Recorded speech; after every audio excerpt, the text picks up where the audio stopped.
alang ka na mo, ingon nga Seventh-day Adventist, ang task nga gihatag sa Ginoo namo mao ang Mateo 24:14, and this gospel shall be preached into the whole world, then the end come. Unya, unsa may gospel, mao na ang pagkatao ni Kristo, pagkamatay ni Kristo, pagkabanhaw ni Kristo. Siyempre kay si Kristo, siya man ang maing balita, niingon na siya nga, kung nahigugma ka na ako, bantay ang akong sugo. Mao na ang Seventh-day Adventist, gikan kaniya og hantod karon nagabantay sa sugo sa Dios. Kay nang pinadayag to si Dusi nang ingon, ni adinhi ang agda sa pagkamainan tuson sa mga tao nga nagbantay sa sugo sa Dios. Lisod ning mabuhi lang ka or tawag ini mag-exist lang ka tungod lang sa imong damgo o sa imuhang gitawag og pangandoy. Unya wala bitaw nahitabo sa realidad. Mura ba na bang usa ka tawo ba nga kusog kay mo basa og libro sa balaod unya feeling niya abogado na siya or nahimo na siyang gitawag og abogado. Same pod ini si Pastoy Bacalares.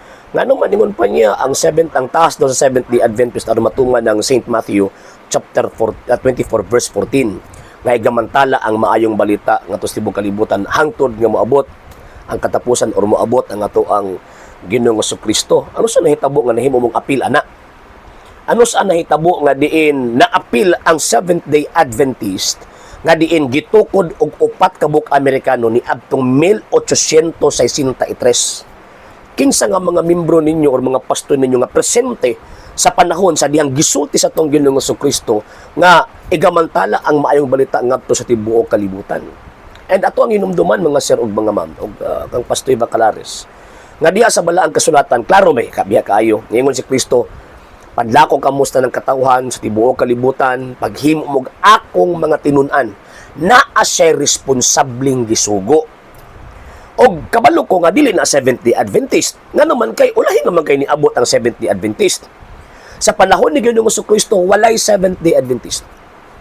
So buti pasabot kanang claim nga apil sila gitagaan og task nga imantala ang maayong balita damgo lang na sa mga pastoy sa Seventh-day Adventist. Number 2, ang task sa pagtudlo mahitungod sa pulong sa Ginoo o sa gitawag og sa ebanghelyo ipaagi sa iyang mga pinadala. Diba? Romans chapter 10 verse 14 to 15. Mabay na mo gina kung ginabalik-balik na unsaon man pagwali, unsaon pagdawat sa pagtuo kung walay magwali, unsaon man pagwali kung walay pinadala nga magwawali.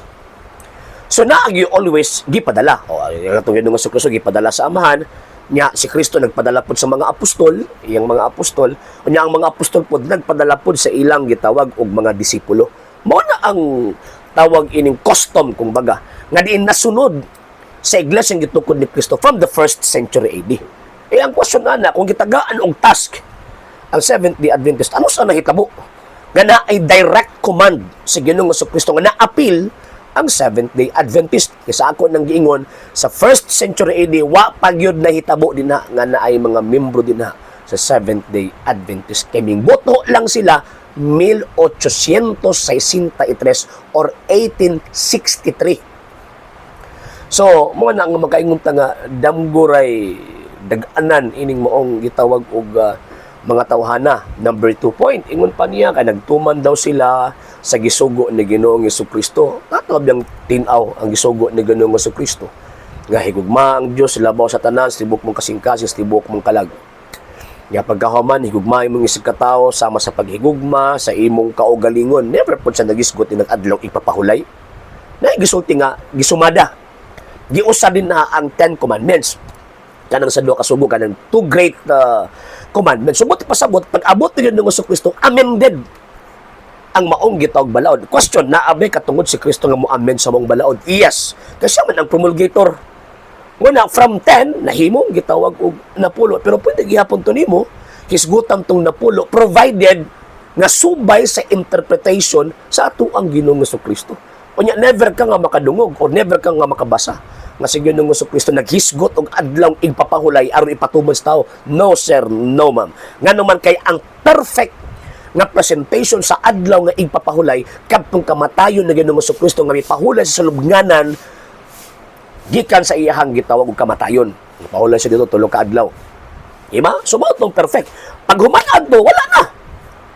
Oh, kay naa may bag-ong adlaw nga diin ato ang hingpit nga pahulay uban ni Ginoong Jesucristo. Kay sumala pa ni Ginoong Jesucristo, duol mo na ako aron magkapahulay mo. So unsa mga adlaw ang mga apostol ni duol kang Ginoong Jesucristo aron sa paghatag og kanang bitawng esensya sa igpapahulay or esensya sa pagsimbas Ginoo adlang Domingo dili adlang Sabado. Muna sa first 300 years Christianity, ang ilang adlaw igsisimba mao ang adlaw Domingo, dili adlaw nga gitawag og Sabado. Mao man gyud nagunitan sa atong mga higalang mga tagak nga piki nga mga Sabadista. And at the same time, kung mingon sila nga nagsunod sila sa sugo sa Ginoo, kisa man po nag-implementar ni ana. Di ba? Diya sa balang kasulatan ang Dios naghatag og sugo sa mga Hudyo. Eh ang pangutana, ano sa nahitabo nga gitagaan og sugo ang Seventh-day Adventist aron mopatuman pud sila? Wala. Puro na claim, wala gitag prueba. Man akong giingon nga, damgura ni always ning argumentos ng mga higalang mga tagag-apil ning piki nga tawag ining pastoy sa piking Sabadista. Okay? Sa hindi pa po nakapag-follow sa mga pages po natin, i-follow nyo po yung mga pages po natin, RJ Horolanciano II, TV Apolia Punto Argumento page, Kuya Apologies TV page, and RJ's Vlog 2022. And pwede rin po kayo mag-send po dyan ng Facebook stars. And also, sa ating po mga channels, sa hindi po nakapag-subscribe, i-subscribe po ninyo yung mga channels natin, The Lay Catholic, Apologies International Official, RJ Sanado II TV, Kuya Apologies TV, and Barrio Kawayan Religious Forum. And pwede rin po kayo mag-send po dyan ng super sticker, super chats, and super thanks. And maraming salamat po sa mga kapatid at mga Katoliko na always pong tumutulong sa programa po natin. Maraming salamat po. Nang dahil po sa tulong at suporta po ninyo, ang programa pong ito, until now, andito pa rin po sa social media. And until now din po, nangangailangan pa rin po tayo sa tulong at suporta po ninyo dahil wala po kami magagawa rito mga sir, mga ma'am, kung wala po yung tulong at suporta po ninyo. Sa gusto pong tumulong, sa gusto pong sumuporta, pwede po ninyong ipadala ang tulong at suporta po ninyo sa pamamagitan po ng ating mga account numbers dyan po sa ating pong screen. And pwede nyo po kaming i-message sa ating pong page kung via remittance po yung papadala po ninyo. Maraming salamat po in advance.